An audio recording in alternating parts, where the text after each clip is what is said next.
go back and fix it later. All right. Okay, looks like we're on. Let me double check.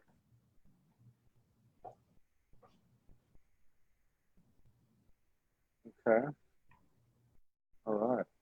All right. It's always all right. It's all right. That's my new mantra. It's always all right. Okay, let me get into the my page. Woo! I am burning up. I'm excited to know that you can feel that. Yeah. I started feeling it. Yeah, it's just part of the journey with Morgan and I, and then I started feeling it today. We're at the park before this show, after the last show. I felt this aspect come in about 3 weeks ago. Mm-hmm. It was very intense. It was a lot of times when she has aspects come in, it's like they just take over. Yeah. It never really happened to me. Not in that, not when we were together, I don't think. And so it happened to me, and then it happened again at the beach, and I can feel it happening today. But it's also tied to this, to you and me somehow. Yeah. Mm-hmm. And the energy that's going to be presented, codes being presented, activations, that type of thing. Mm-hmm. Hello, Nicole McAdoo, Ana Maria Garcia. Let me just share this to the network real quick, and we'll get the show rolled out. Okay. All right. Oh, yeah. Okay. Let's see. Hello, everybody. Thank you for joining us. These shows resonate with you. Please share so we can stay above the algorithms on Facebook. And thank you for doing that, because we've managed to stay above them. I'm sure we've had all kinds of help from all of our multidimensional aspects, but as we all know, the human is the hero, the human is the manager, so the human's got to align with it for all the other ones to kick in. All right. Let me give a shout out to everyone that's here. Abuelita Chadwick from Hemlock, Michigan. Amanda Henning, Heather Houston. Thank you for the message, Heather. Barbie Steiner, my friend down in Florida. Lucia Rose, Wins Gal, Susan Marie, Leothilda Mustang, Pauline Kudahar, Pat Graham, and Morgan Lee. Yeah. All right. So we got a special show today. Zachariah is an old friend of Morgan's. He turned me on to him 3-4 years ago. Put out some interesting things and living the life, living the dream from what I could pick up. So I just want to say on behalf of everybody, it's an honor to have you here, share space with us. The Soulogy crowd, introduce them to some of that new divine, sacred, masculine energy. And, everything we do on the show is spontaneous, intuitive, creative, imaginative, and sometimes a little bit courageous. So anything goes. It's not an interview, it's a conversation. So welcome, Zachariah. Thank you. Yeah, I love that. Anything goes. That's how I run everything. So by the seat of my pants, intuition. Isn't that the truth? Yeah.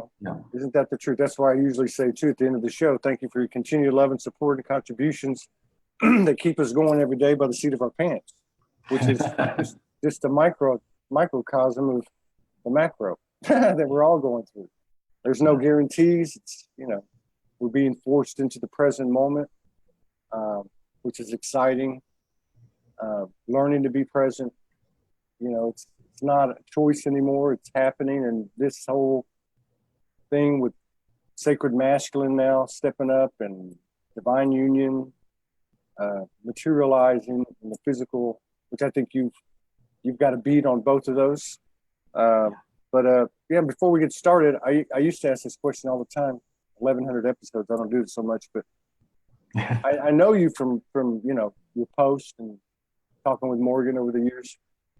But when did you wake up? Did you have a wake up experience? Did you go through like a bunch of trauma, like a lot of us did, and something snapped you out? Or? Yes. All of that. I kind of came in this way.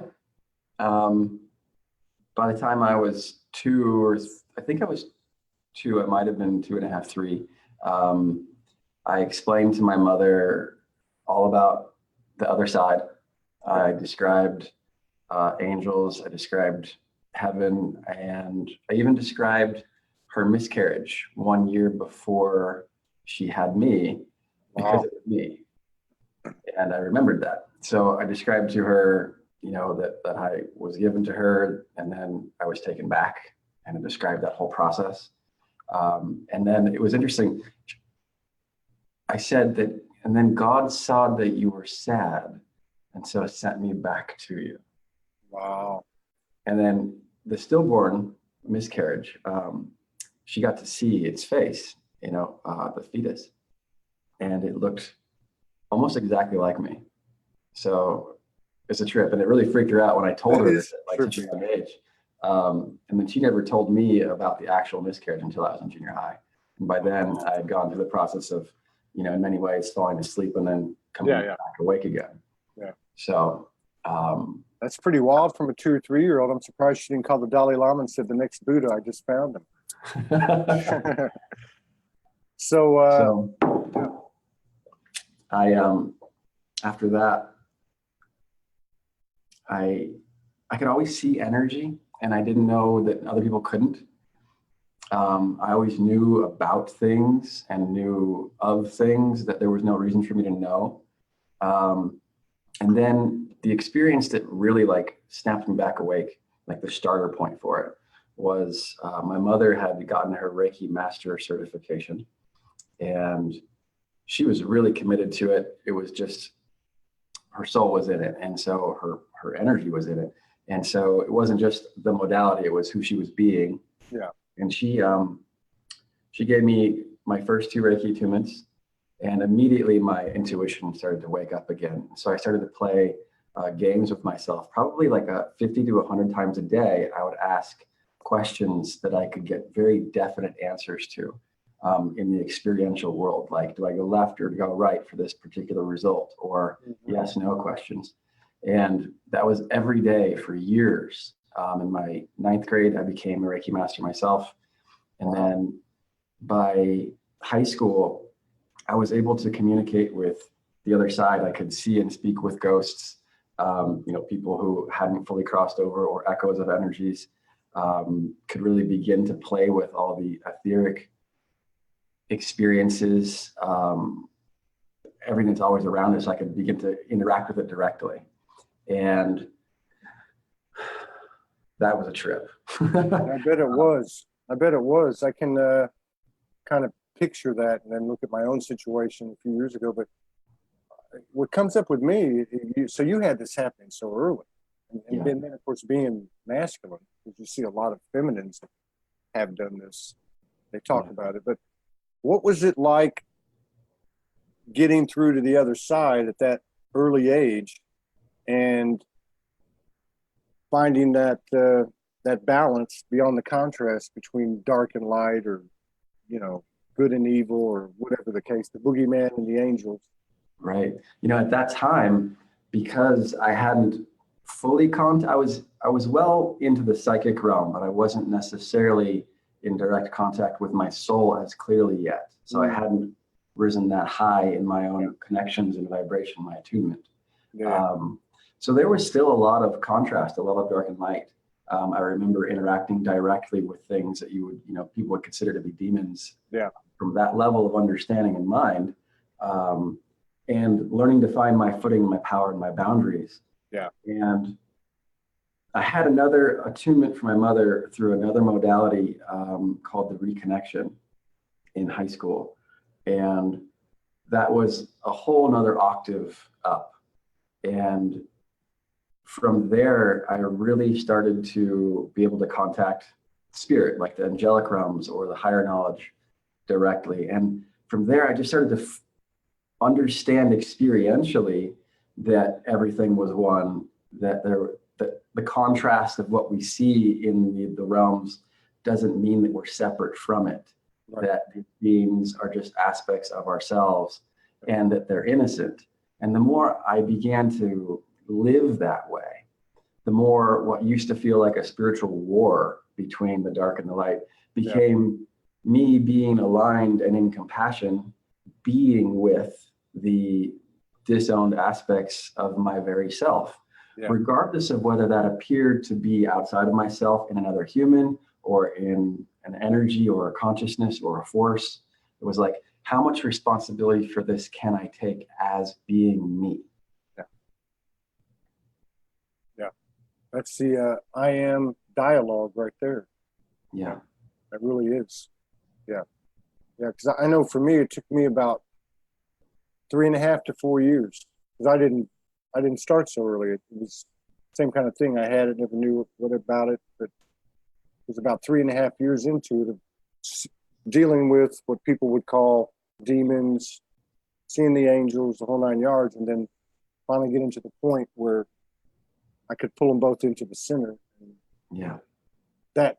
That was out there though, because on the surface, in the surface world, it took longer, which I guess the human always does, I guess. So you now I know you I know you were in Bali at one time, right? Yeah. Mm-hmm. And are you in a relationship? Are you in a relationship? My life partner is Angela Hale. She's the mother of my daughter. And I say more than anything, we're partners in purpose. Yes. Like we know that when we were drawn together, like the reason why we were drawn together is for what we want to call the atonement, the at-one-ment, the moment of oneness. Yes. So a lot of people refer to those types of unions as divine unions, or even, what do you call it, twin flame. Labels can get confusing. So I just like to say that we are mirrors of each other, and we are partners in that purpose of remembering and reunion with the God within, rather than externalizing the other person as the completion. Yeah. It's, you're my mirror on my journey to completion. Yeah, I like that. We feel pretty much the same exact way. And it's like, you know, this has been coming up in a couple of the conversations and a couple of things actually we come across here locally. And we met a couple that been together about 3 weeks, right? They're about 35. And we did a little gig over at their spiritual center. And so two people got up and did a little testimony, you know, something about themselves. Well, she jumped up and she said, "This is not my gig. This is not my comfort zone. I don't do this, but I got to get up and tell you what's happening in my life." Yeah. And the thing that really jumped out at me, they spent two things. One, she said they spent 3 weeks together. They knew there was a purpose. All the shadows coming up at warp speed, holding the space for each other, dealing with it with each other. But then she said to her boyfriend, her partner, she says, "You know what? At some point, I realized, and I told him that there's something way beyond romance, way beyond a relationship happening here." Yeah. And I was just really struck by that, because they've only been together for 3 weeks. But that's how fast this information's moving, because of couples like you know, breaking down the doors. Yeah. You know, you had a guest on a few months ago, Nina Camille, very, very dear friend of mine. She's been through a lot of awakening processes with me, and then moved up to being in her own a miracle worker, which is just phenomenal to watch that transformation. It was funny, a few years ago, we were on the phone together, and normally I was used to being the one holding space at that time, that many years ago, in her process. And so she was the subject for like the first 2 hours of that phone call. And then all of a sudden she just flipped it on me, and she's like, "All right, I have something intuitively to tell you." And what she told me was that this woman, this partner in this journey, was out there waiting for me. And she described what she sensed and what it is that I needed to do in order to meet up with that. And as soon as she mentioned it, I could begin to feel those energies. And it was so interesting, because I actually felt two separate energies. There was two. And I had to play out the story of it. The story was, one was the match to everything that came before. There was like the completion. And then there was one that was a match to where I was going, which is the atonement. Wow. And so how I aligned myself with that union. And that next step in my journey was I started treating everyone like her, which would be in the divine masculine, which would be to become the presence, become the space, become the love, become the unconditional container for loving others. And I would consciously think of the divine feminine as I interacted with every person. And the goal was to just be in my purpose and to be of service in the world. And that was it, however that looked. And before this happened, I had never done so much formal transformational coaching, like in that type of container before. I'd only ever done like really, really deep, intensive energy work for like, come with me and be with me for like 2 days type stuff, like intense.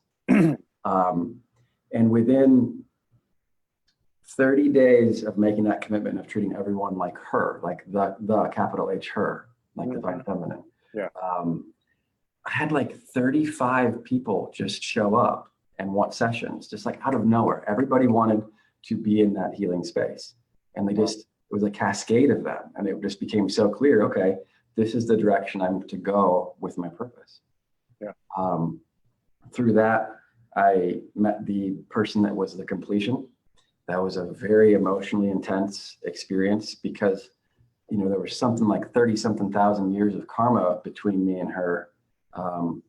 You could say like her unique vibrational pattern with my unique vibrational pattern, there was so much history there and so much that needed to be witnessed and felt and cleared. It was full of both like incredible love and incredible grief. Yeah.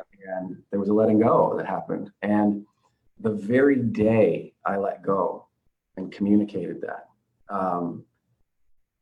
I met Angela, and I won't tell the whole story, but I really strangely, I ended up on her doorstep with 2 bags of groceries full of exactly everything that she likes in the world. She's a very special diet. And we hung out in a hammock, and I didn't leave for 5 days. Wow. How did you end up on her doorstep and with the groceries?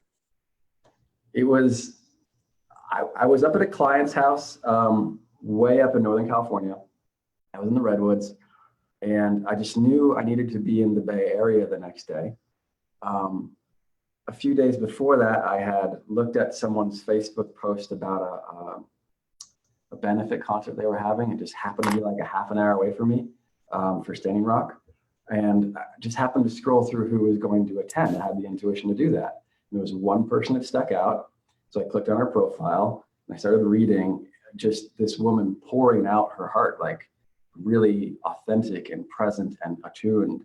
And I was like, who the hell is this person? Like, I feel something with you. And so I just clicked like on the post.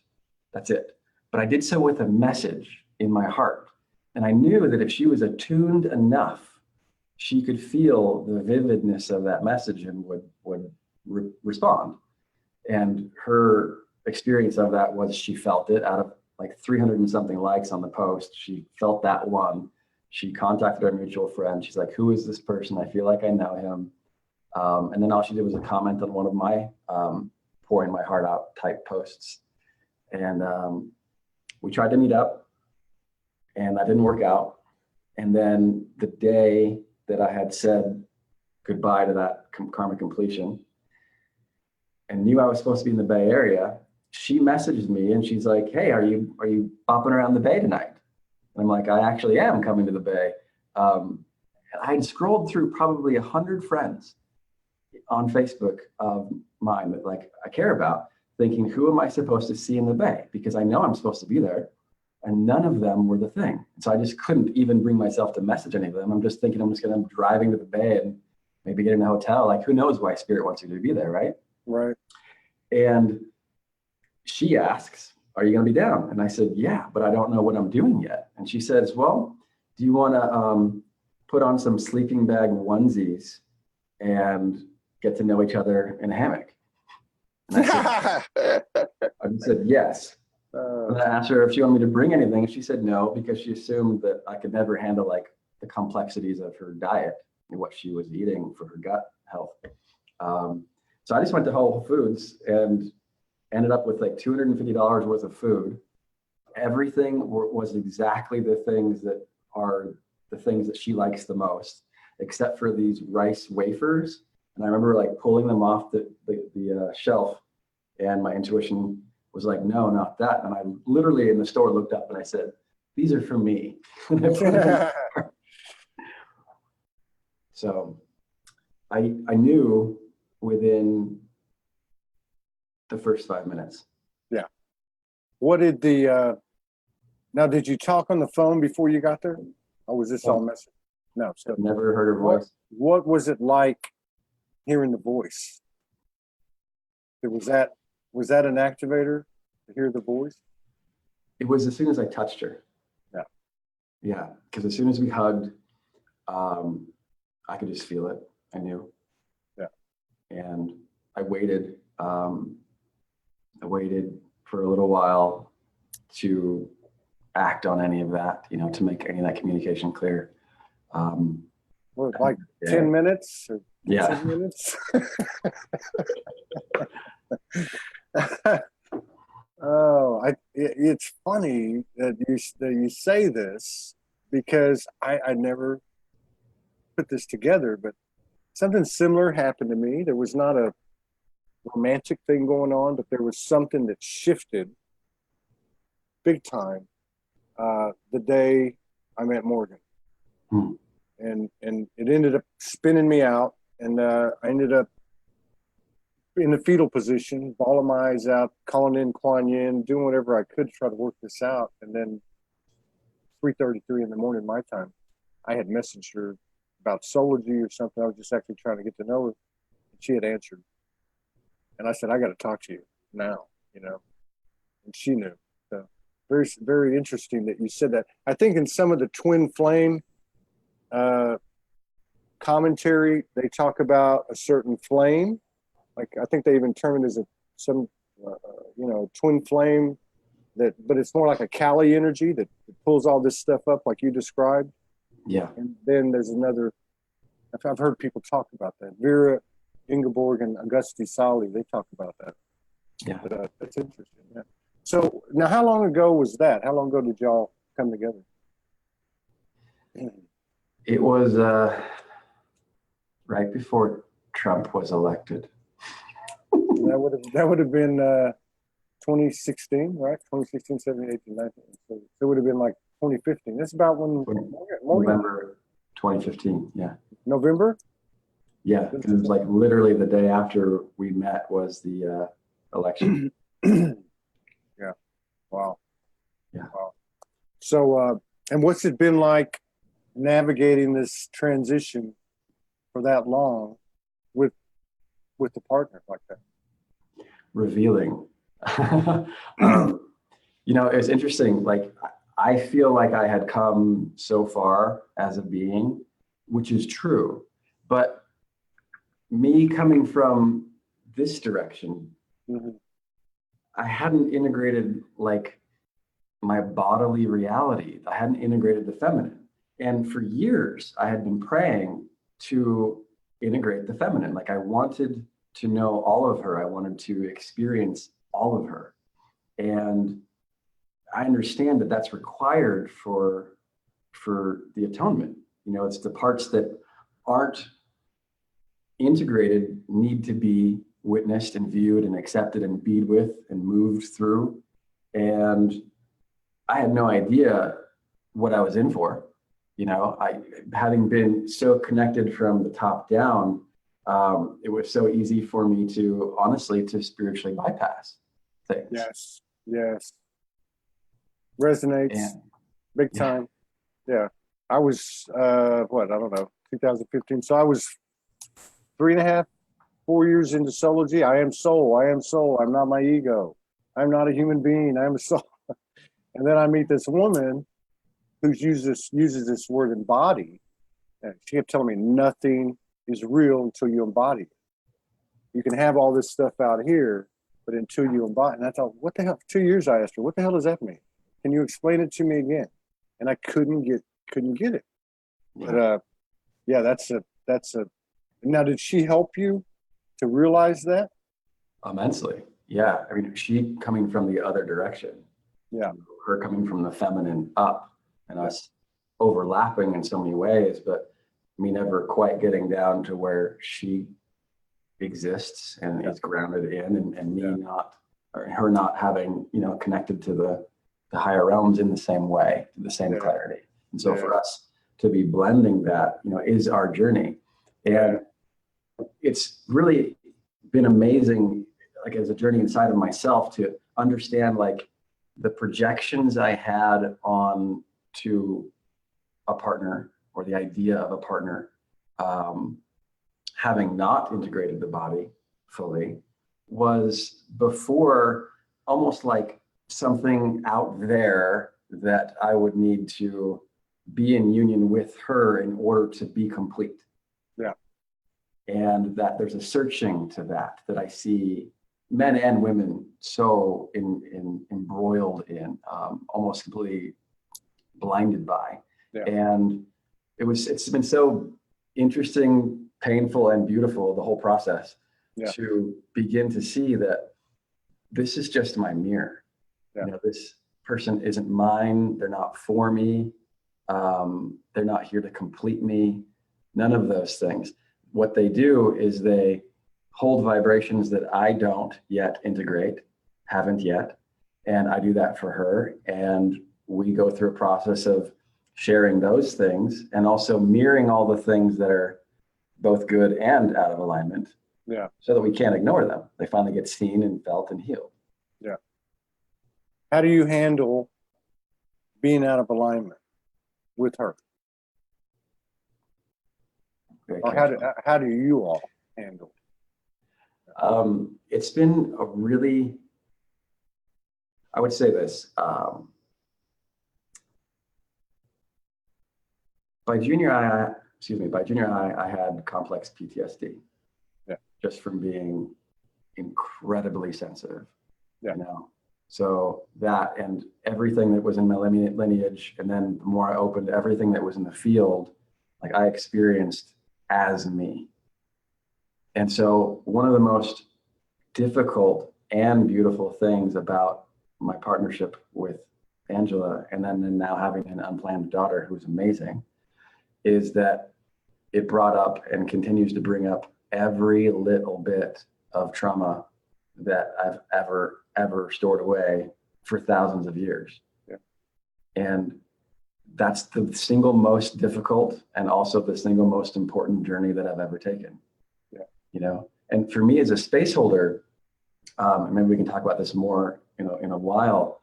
I understand how to be the healer like Jesus taught, and how he taught me, which is to become the space in which healing occurs, and to be willing to acknowledge that whatever is in someone else, because we are one, it is me.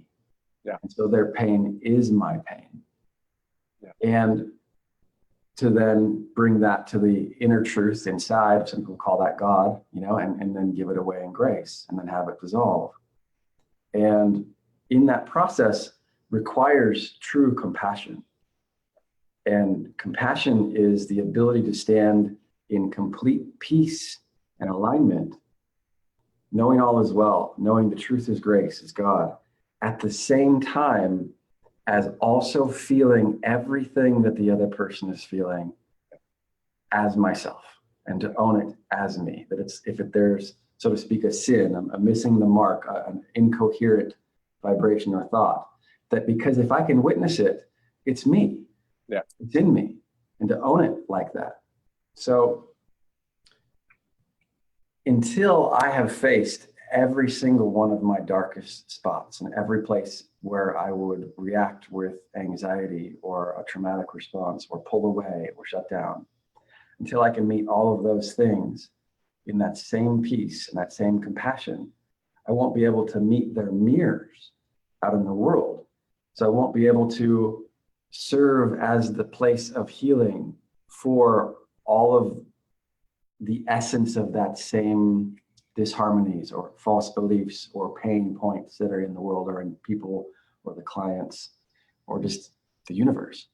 So for me, having the opportunity to have everything be activated and everything get dragged up and having all my traumas triggered and still come back to love, still come back to responsibility, still come back to center again and again and again, is a profound journey.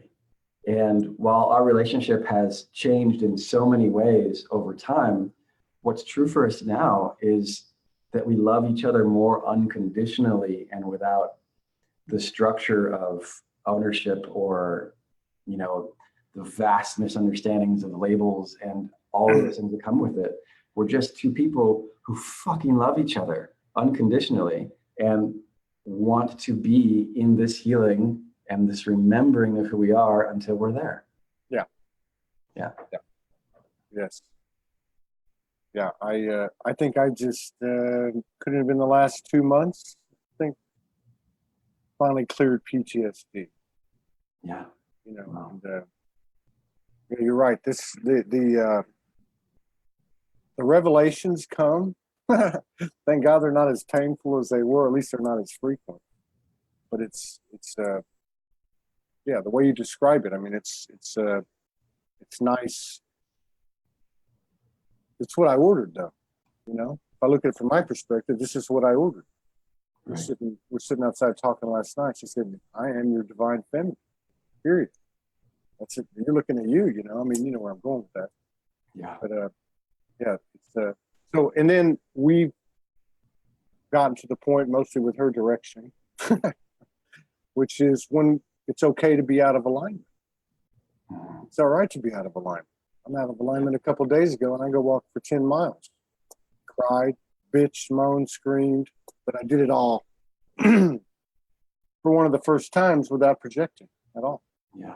Wow. You know, I just said, if I can't do what you said, if I can't hold this field in the presence of her or anyone else, I need to get the fuck out of here and just go walk, go down to the ocean, you know, and just do this on my own. Yeah. Yeah. So yeah, I like that. Yeah. It's Yeah. not, I don't know what the word is for these relationships. I really don't know what it is. Yeah. Is it even divine conscious union? I mean, I think that's a good term because it's a conscious, like you said, it's a choice. But all at the same time, you've got this level of freedom, which is an infinite level of freedom that applies to the relation or to the partnership that this world's, well, it's not from the 3D paradigm. Yeah. It doesn't make any sense. It sure feels good. You know, a huge part of our journey has been not only learning how to hold space for ourselves, but for each other. Yeah.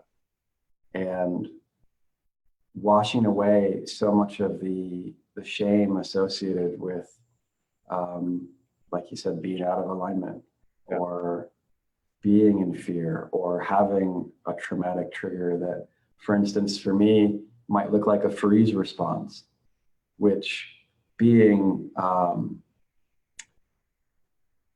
thought of in the world as the masculine, as a man. You know, for me, how I grew up with the way my mother spoke about my father and what I saw in the world, it just wasn't acceptable for a man in his masculine to be in a freeze response or need to have space held for him, you know, from the outside or Yeah. from his partner.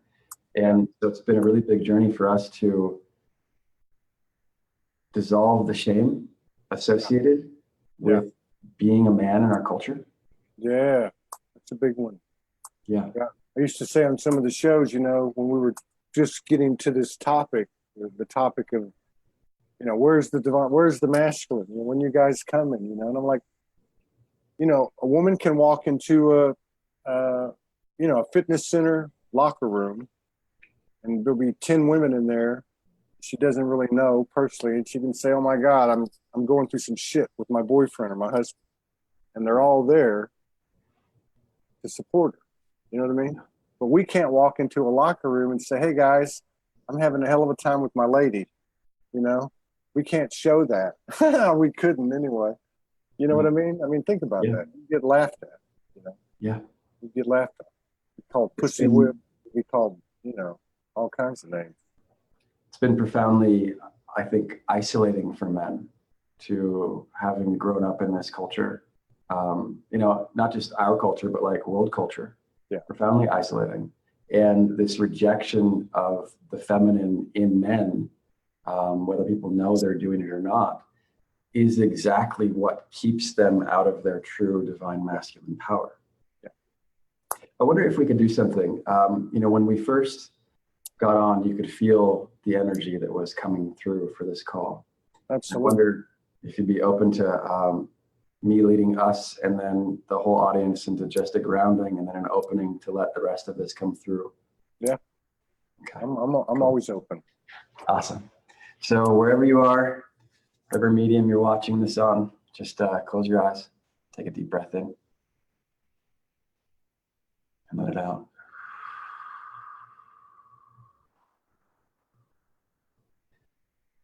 If you want to play, just be open to whatever is coming through that is of divine nature, is of clarity, is of truth, is of power, whatever information or codes are ready to be felt here in your hearts. Just take a moment, take a deep breath in and open to that.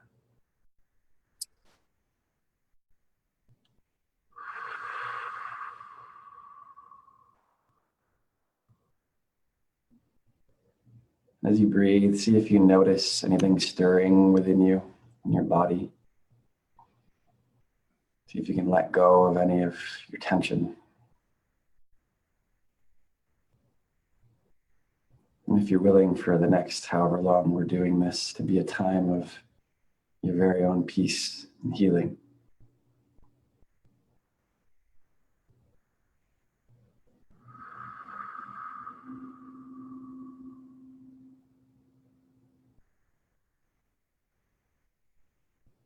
I call the universe God. Dear God, we are gathered here today in the one presence, the presence of love, the presence of all. We acknowledge that you contain all things and all knowledge, all solutions, all energies, and all love. We ask for you to be present here today in me and Todd and everyone watching. May we all in this moment cause a ripple effect of whatever love is meant to come through here out to the whole world.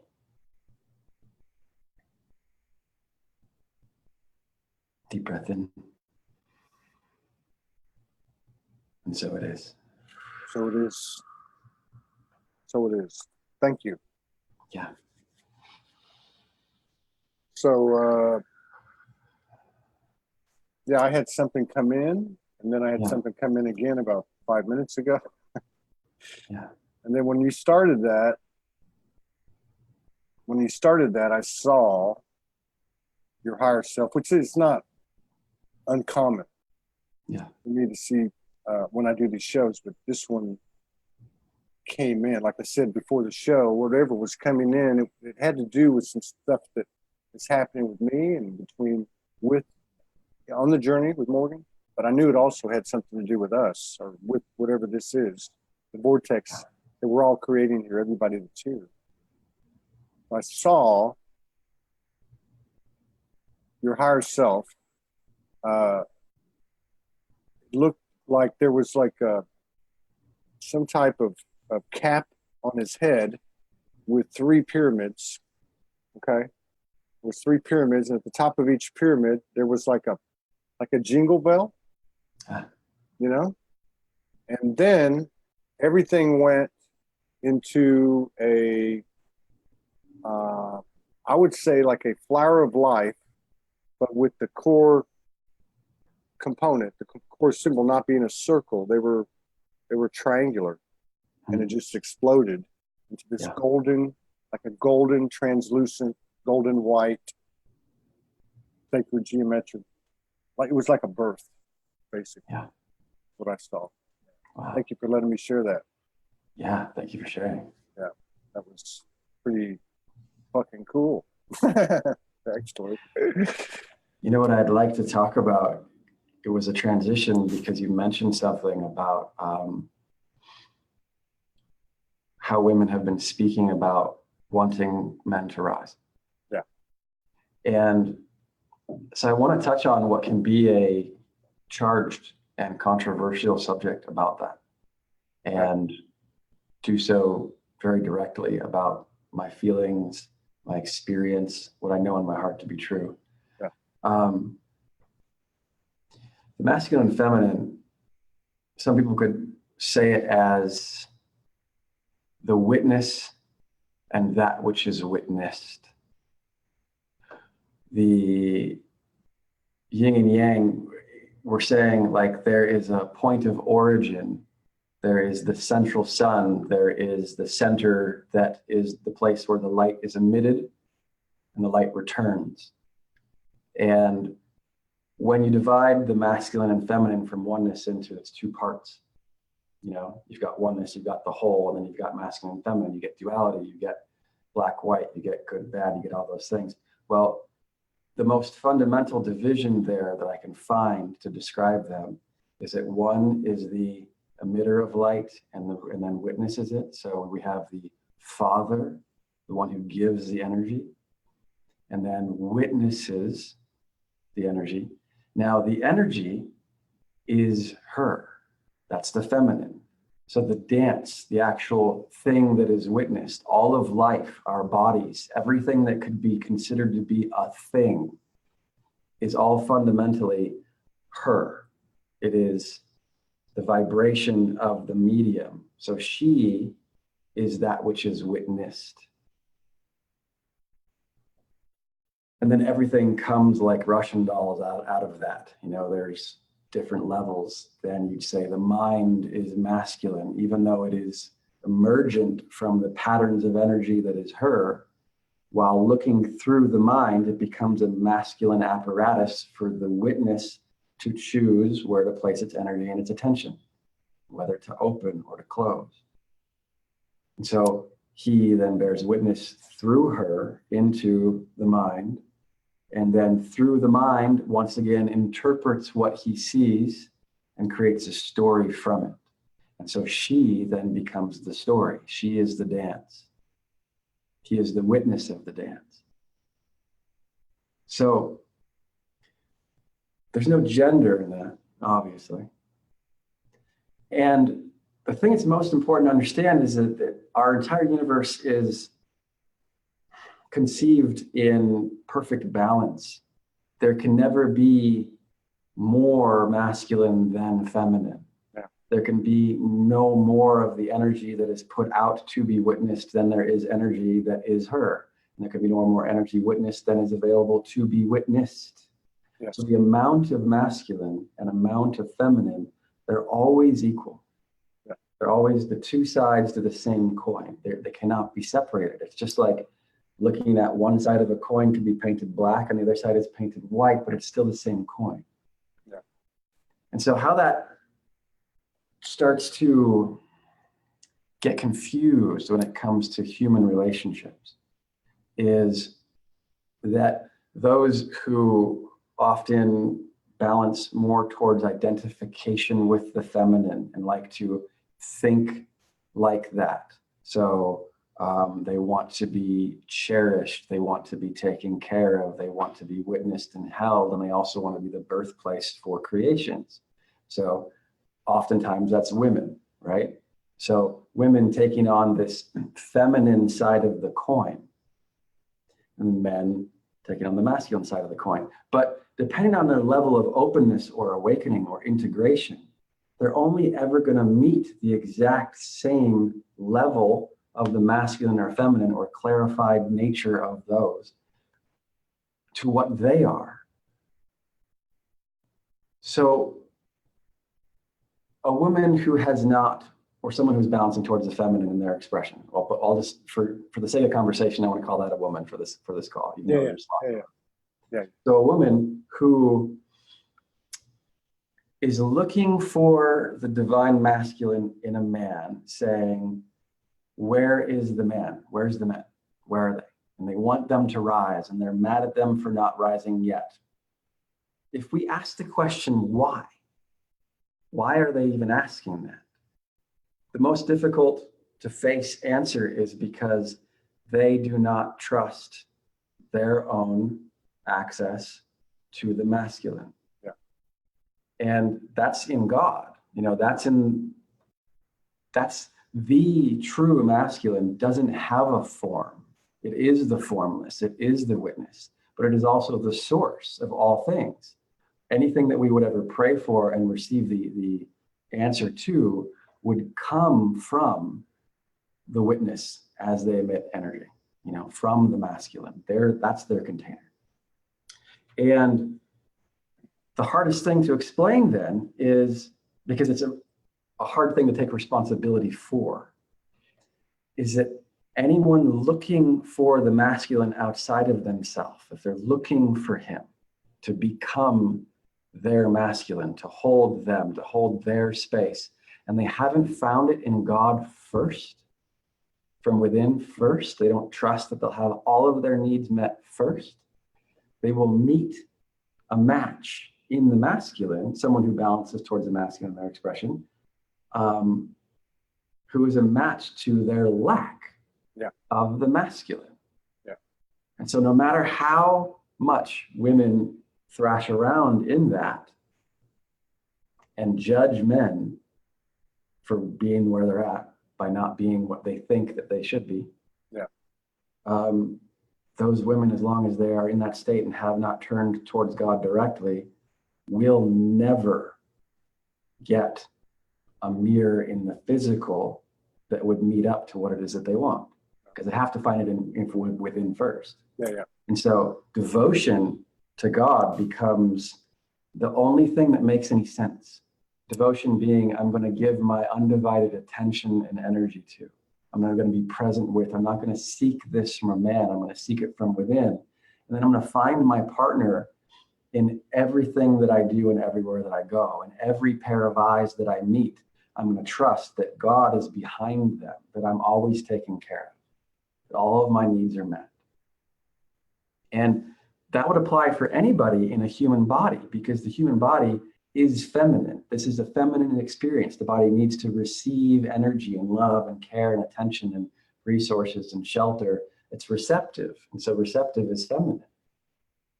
So even men, to get past that fundamental anxiety of, do I have what I need or not, requires going to God and asking for that infinite supply to come from where it actually comes from, not trying to manipulate it out of other people or do the right kind of business or have the right image or sell ourselves in order to get the thing that doesn't even come from the outside.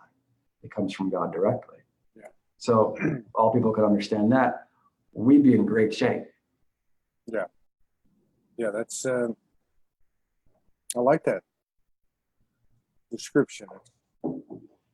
It's a form of projection, I don't have this is what I want. Really, it's in me, but I'm not going to take the time to go do it. I'm going to have somebody else bring it to me on a platter. Right. Which in one sense it's a good fit. It's just not the fit. It's a good fit. It's just that it doesn't work.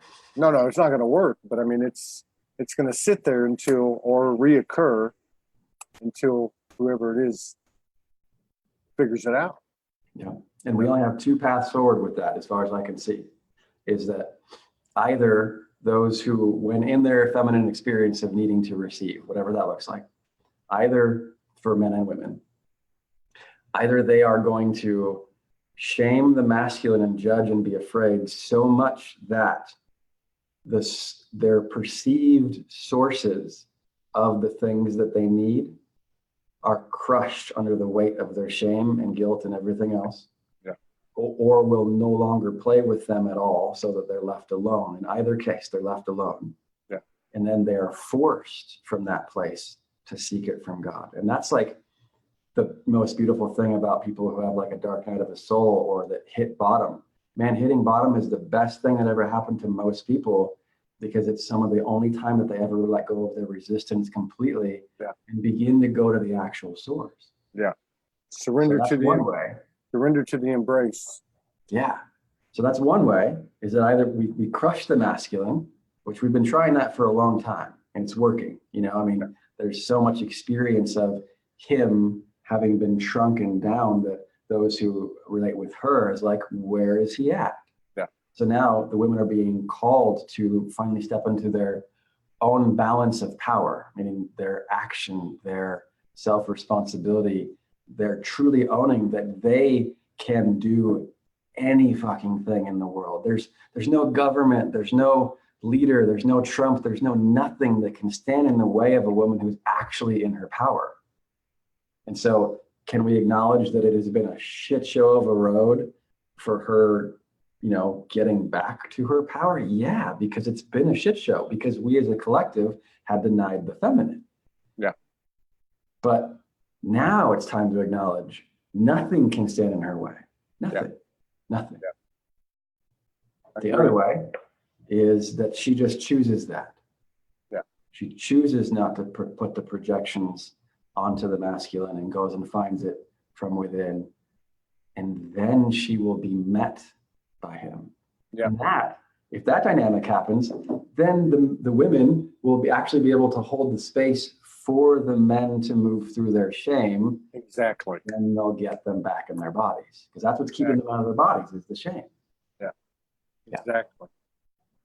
And collectively, you know, as goes the individual, goes the collective, and collectively, that masculine energy, this patriarchal realm, is not going to step into its true power unless she does. Yes. She starts the show. I mean, this is what's happening. This is what's happening. On the last show, Miguel Dean was on. He does a sacred masculine. That's the bulk of the work he does. And Yeah. he was talking about that. He was talking about that it starts when she steps into her power. Yes. You know, and for those who are carrying the shame of the masculine, which often identify as men, it's a real trick being buried under shame, because shame on the scale of consciousness, which was developed by Dr. David R. Hawkins, really powerful. Oh, did you freeze? Did I freeze? Oh, you're back. And you're muted. No, it's me. If it happens, I don't know why it happened. Oh, I'm muted? Am I muted? Oh, No. You're Okay. better. Yeah. So on the scale of consciousness, which was developed by Dr. David R. Hawkins over 35 years of research, incredibly powerful work. The book is called Power versus Force. He measured shame on just essentially the scale of power or openness or alignment with truth or availability of life energy. And it was by far the lowest of any emotional state to be in. So all the shame, the unworthiness of love, which is often precipitated by guilt, is an almost unbearable weight. And so for men, a lot of men who are carrying so much of it, you know, have to get almost like broken into their surrender so that they finally open despite the shame, and then it can start to move. Yeah. And if a man can access courage, if he can, then he has the ability to begin to integrate the feminine, which is to feel his feelings, to be in his body, to be in motion, to be in contact with what it is to be a human in an emotional experience, and begin to process these stored patterned energy. Some people call that karma, but I call it stored patterned energy that's in his field that has emotional words associated with it, because all energy does. You can label most energies emotionally. Once he begins to courageously begin to share and expose himself for his feelings, the amount of power that he'll have access to be more in his masculine, to be a clear space, to be all the things that he would want to be, like powerful, to be respected, to be trustworthy. You know, he has to access that by integrating the feminine. Yeah. Yeah. You know, it's a funny thing, and you bringing this up, and there's no coincidences. So I started doing videos a week before I met Morgan. Wow. 4 years ago. Yeah. So I was just following what I was led to do. Shadowed, connected but shadowed with this and that. But there were a few times where I was told in the moment, go on now. And I was fucking broke, literally, figuratively, all the way around. Yeah. I was just broke. I was done. And two things. One is, I would bawl my eyes out and just say be real.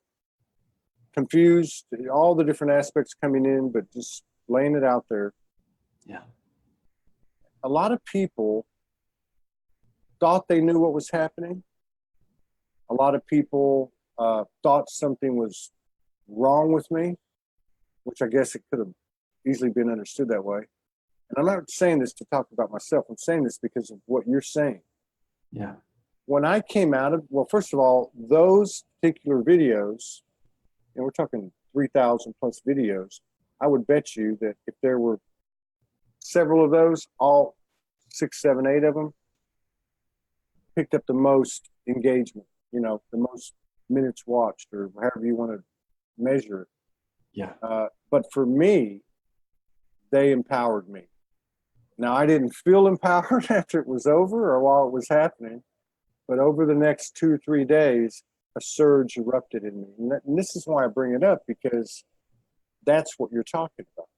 Yes. You're talking, and number one, him going to this place and finding these deep emotions and expressing them. Yeah. That's the key. And two, because it was so atypical, people really not getting what it was. Not that it mattered. I'm just saying, I just saw it as an observation when you were explaining this. I thought, wow, I know what you're talking about. So in other words, it's there's no template set up for him to do that, right? We come out of this suppression. We think of the feminine energy was suppressed, which is exactly what it was. The feminine energy in a man suppressed, right? And so now, and for people to understand that last phrase, so important for me to make sure that's clarified, is that energy in motion is feminine. Yeah. Period. Yeah. And so if people are open to their power and are actually in power and able to have any kind of influence in their field, in the world, in the results in their life, in their relationships at all, the power that's moving through them is feminine. Yes. And if people are closed off to their emotions, they're also closed off to their power, because you can't be closed off to certain things and not to others. You're either open to the flow of energy or you're not. Yeah. And so people who are courageous in their willingness to open to the flow of whatever's there, which will often be emotion, those are the ones who can greatly affect the field. Yeah. I would say the most courageous thing a man can do, or any human can do, is feel their feelings. Yeah. By far. Yeah. And in that step to courage is a giant leap into their power. That's what makes me be able to do what I do. That's what makes me have the crazy, wild, miraculous experiences of like instantaneous healings of cancer, or like that telephone pole catching on fire, or like whatever. There's these crazy, crazy experiences that like I live with often in my life, because I'm so open to feeling whatever is there and letting it move through me. And that gives me the choice then, if I'm not going to close down from this or this or this stimulus, if I can stay open no matter what it is, then no matter what comes, I'm still in my power. Nothing can knock me off of my masculine seat of openness and power. Yeah. And of course, my final test with that, not necessarily final, but like my biggest one is my partner. Yeah. Which is great, because if I can stand totally open in the sometimes burning presence of this incredibly feminine, emotional being who has so much power that if she looks at somebody wrong, I'm surprised they don't catch on fire. They do over here. Right. So that same level of power, you know, for me to be able to be with her as she is without closing down, no matter how much it hurts, then it moves through me and is cleansed instead of shutting me down. Then nothing can stand in my way as in my purpose in the world. Nothing. Yeah, that's very true. And that's you know, that I've been telling Morgan for over a year, I'd love to get something going on this masculine thing. And it started happening, not just with me, but collectively, getting this new information out of whatever it is. I didn't know what it was. But I remember last year being in Sedona, and I remember getting that, you know, I remember getting that. I remember sitting down and saying, I am angry, you know, I am pissed off. I've had it, you know. Yeah. And I talked to her, and she was, you know, you want to clear this? I'm like, no, I don't. I want to feel it, you know. And that was when things really shifted for me. And it sounds so elementary, you know, so Mickey Mouse. Yeah. But I found that I would sit there and it's okay. I've never looked you in the face. Anger. I'm angry. I'm pissed off, you know. I remember sitting in front of the hotel mirror. I was sitting on the bed looking in the mirror. And within 10 minutes, it just shattered. It shattered. And the creativity that came out of it was through the roof. You know, it just went right through the roof. Like just boom, you're on. Yeah. Yeah. So there is a definite link to that, getting in touch with the feelings to creativity, creative or creation energy, basically. Absolutely. You know, inspiration would probably come in around 5 to 600 on the scale of consciousness, meaning that there's enough power and inspiration that it's 8 orders of magnitude more powerful than fear, for instance. And it aligns with vibrations like around joy, and you know, true inspiration would come in around that area. And because that scale of consciousness, it's a scale of openness. It's a scale of openness to the truth, or it's also a scale of the truth and a scale of power. They're all the same. And so if someone isn't open enough that they refuse to feel the lowest vibrations, the lowest emotions, you know, like their anger, like their fear, like their rage, like their guilt or shame, helplessness, despair, then their aperture for what can come through is already so clamped down that they would never be able to access something that comes in 8 orders of magnitude higher of energy.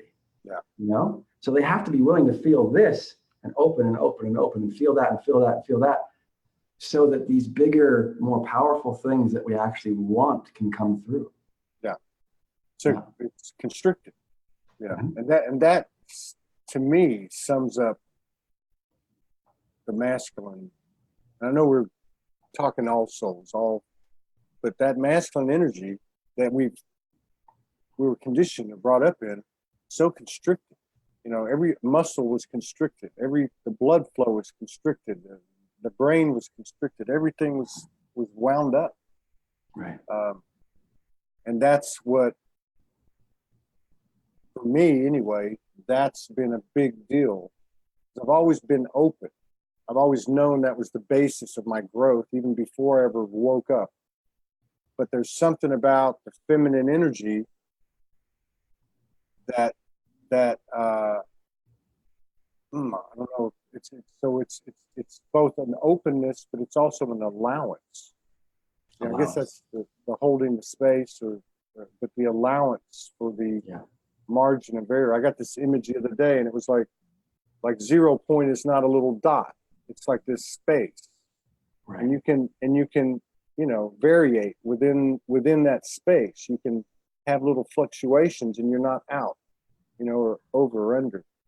Yeah. And it's kind of like that allowance, that energy, even before I met Morgan, within myself, when I started the journey and I went homeless for a couple of years, there was a feminine power that came in, which I didn't really get till later. And the reason I know it is because of the creativity. Yeah. I was never a dancer. I was 50 years old. I just learned how to dance just out of thin air. Come on, I mean, this was a feminine, pure soul alignment that I started to become artistic and all that because I never had been. Yeah. Yeah. So that's been a big standout for me in my relationship with Morgan. Is watching that creativity. Yeah, what'd you say a minute ago? Inspiration. I mean, it just keeps going. Right. Yeah. It's very, very important. Or to me, it is. Like, to sum it, maybe just for everyone's like take home with it, is that everything that we witness is energy. yes. We can either open to what is, which is her, which is energy, or we can close to it. We can resist it, or we can allow it. Yes. We can let it move, or we can restrict it. Now, when we restrict it, the vibrations that are emitted from the witness, some would say the mind at this level, are incoherent and they're disharmonious. They're not beautiful. They don't have a beautiful geometric shape. They're distorted. And then as those vibrations go out into the world, into the universe, into the one black hole that we're in, that we're watching the energy come back in, that's the oneness, will then witness those distortions that we've put out. Yeah. And if we keep witnessing them and believing them and continuing to constrict instead of allow them, then we'll just keep putting more out like that, and it'll keep building up that stored pattern energy in the universe. And so what we'll keep seeing will keep getting darker and darker and darker. Yeah. The other way to do it is to, without any logical reason to, without any why or need for things to be different, no resistance, no trying to fix it, just pure allowance. If this is what's here, can I be with it as it is? Can I open to it? Can I face it? Can I feel it? Yeah. And if we do that, not only does the, so to speak, the aperture of our witness, the emanator of light and the receiver of it, open and cause much more coherent vibrations like joy, like inspiration, like peace, like ecstasy and above to go out from that open place. So now it's starting to replace the other vibrations in our reality. But in that openness and willing to witness anything that's there, just like Shiva being the god of yogis and the god of death, Shiva would say, stand as Shiva, as the witness, as the divine masculine presence who is witnessing and watching, to just be as the yogi is, be with whatever is, and witness it just as it is. And in so doing, it dissolves all of those stored pattern energies and brings it back into the unmanifested center of the one black hole. Just settles down. But that's the only way to clear karma. It's the only way to get a new reality is to open. Yeah, and it's also the only way to, well, like you just said it, to alter, transform, or get back to what is truth, what is real. And I look at it just in everyday stuff, like even this with the little core team we have with Soulogy, just trying to get something built, like a website, like just different things, right? And something happened when we formed this little group of four. Yeah. I had to step down. I had to, I'd been kind of the face or out in the front or something, but I had to step down, and I knew I had to, but I didn't quite understand what the hell it was.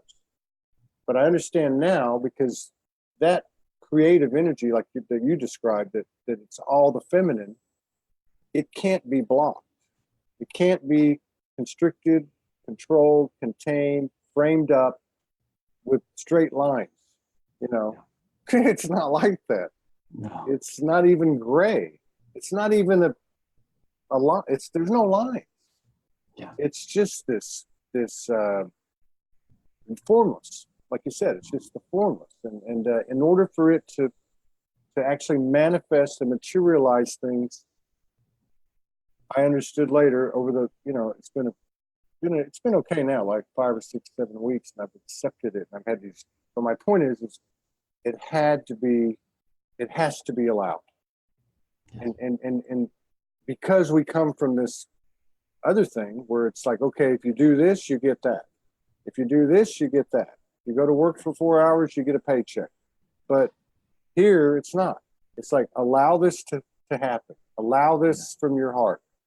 Allow it where 2 or more gather, and whoa, what happens? But there's no, hey, this is what's going to happen. You don't get that. You just get, you're going to be delighted. You're going to be overwhelmed by what happens. And that's, I think, what we're all getting into. Well, exactly. Like, if we resist, the vibrations are going to be incoherent and disharmonious. We know that for sure.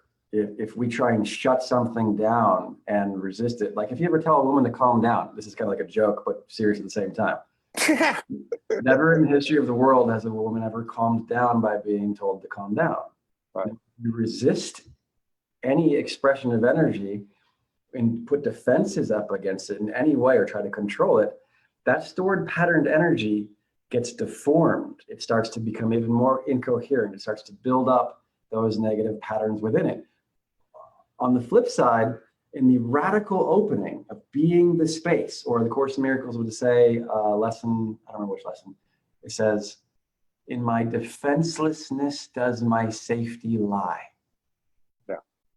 So in my open and defenselessness, my willingness to bear witness to whatever's here and feel it all, what's going to happen? Well, since the aperture is so open, the amount of energy is many orders of magnitude more and more powerful. The energy is being emitted of peace, of joy, of that. So a lot of energy is very quickly building up that is a match to that when someone becomes open very quickly or very wide. But at the same time, because they're no longer creating incoherent vibrations by being in a restricted place, but they are witnessing energies come back. So as the energies are coming back, all of the discord that is out there is being witnessed. But if it's being witnessed without resistance, that aperture is huge. So it's dissolving energy at, again, 8 orders of magnitude or whatever it is, faster than it was when we were trying to solve the problem with resistance through a tiny little aperture of our fear. And so when someone opens and is so radically being willing to be, even in their personal hell or whatever it is, in the opening to being willing to be there and to feel it, that's when the moment that hell dissolves. Because it's an open enough aperture that all of that energy can be dissolved instantaneously. We're talking someone in that space of peace, true peace. They can process energy 100 million or 1 billion times faster than someone who is in fear. Yeah. So that means that in 1 year of being peace, they would process 1 billion people's discord. Yeah. So, you cannot underestimate the power of one unique and equal soul. There's no doubt. It's like a soul bonfire, and it's contagious. People, I've watched it for 8 years. I've watched it. I see it. People go to that place, that defenselessness, that vulnerability, and it doesn't even matter what they're talking about. Yeah. They just put out a certain frequency, and then you see people start to copy. Not copy in a bad way, but actually say, hey, if they can do it, I can do it. kind of thing, and Right. it just flows up from there. So you think maybe Morgan tells me you guys are moving to Bali. Yeah. That's very good. Congratulations. Thank you. And for everybody there, if you look at the post announcement, I'll put it on to the live. Zachariah's bio talks about the work that they're doing. And then also just to extend the invitation, I really enjoy, I could talk to you for hours. I could. But if you and your beloved would like to come on and at some point, no pressure, no rush, no worries, we'd love to have you on because that's a vibration that we'd really like to get in front of the camera as much as possible. Cool. And it's a new frontier. So many of those that we've asked have said not right now. A few have come on, but so it's an open invitation to you both. Yeah, great. Thank you. And on behalf of everybody, I just want to say thank you, deepest gratitude. Thank you for sharing space with us, honoring us with your presence, and being open with us. Yes, definitely. And we could always talk again. I enjoyed this very much. Oh yeah, I would love to. Favorite subject. 7 hours later, we'd still be talking. I'm with you. I'm totally with you, including the downloads that come in. Go ahead. I wanted to mention on the subject of the masculine and feminine rising in their own very specific and unique ways that those who balance in one way do so differently than the other. The women being the switch to having an object of devotion, being God, rather than some externalized form of, and this goes for both sexes, but like anyone in their feminine experience, going there first for the thing and trusting that and learning to be still in that will create the outward manifestation. Right. And so I have a 4-month program, the Master Shift, that this next round, I have a feminine version and I have a masculine version. So I have one for women and one for men.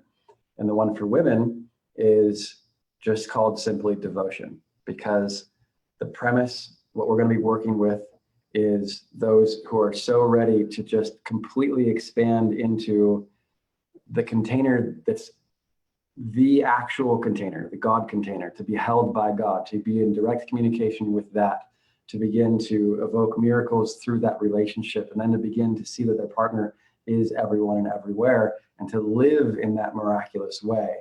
And I can already feel that a lot of people who are looking for divine union, there's a few people at least in the group who will find it through doing that work.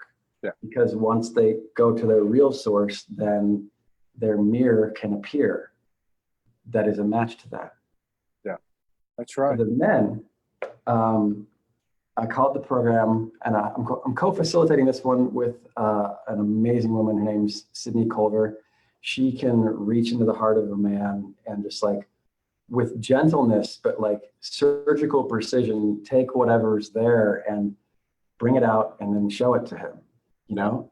And it's phenomenal what she does. So I'm really excited to have a group of men, but then also with a female co-facilitator, so that in that process, he can begin to be seen and felt by this powerful feminine heart and also by other men in a shameless environment, and begin to collectively burn away all the shame that's there and feel all the feelings, so that he can become like God, so that he can become the divine masculine, that space, that unconditional presence. And we're calling that program Awakening the Noble Template. So I'm really excited about those two things. And so, and who was the co-facilitator? Her name is Sydney Culver. Culver, okay. And now, are you going to be doing this online, or is it going to be at a physical retreat in Bali? The women get a retreat in Bali. The men's program doesn't have a retreat as part of the program. However, if all goes as planned and all the people rise to the space that I believe that they will, everybody who is ready will be invited to a co-ed retreat at the end of both programs, in which they'll first be apart and have their own healing experiences, and then they'll come together. Yeah. And through the work that the women have done to become their connected with God, they will first hold space for the men. Yeah. And watch them open, and then the men will hold space for the women. And that's, to me, a mirror of how it's going to happen in the world. And so we're creating a microcosm of the template that we would like to have the whole world receive, where the women find God, the men find their emotions, and then become that space, and then they get to come together to heal. Yeah. Right on. Right on. So, and if people want to find out, they can go to your page, I guess. That would make sense. All right. Very cool. Well, I hope we get to do it again. If you're open to it, we're certainly would love to do it with you, with both of you, or however you want to do it. But we'll reach out to you, and thanks again for everything, and best of luck on everything that you're doing. And thank you for your service. Yeah, and for you for yours. Thank you. You're very welcome. Take care. Bye. See you guys in 30 minutes with Franco Di Nicola.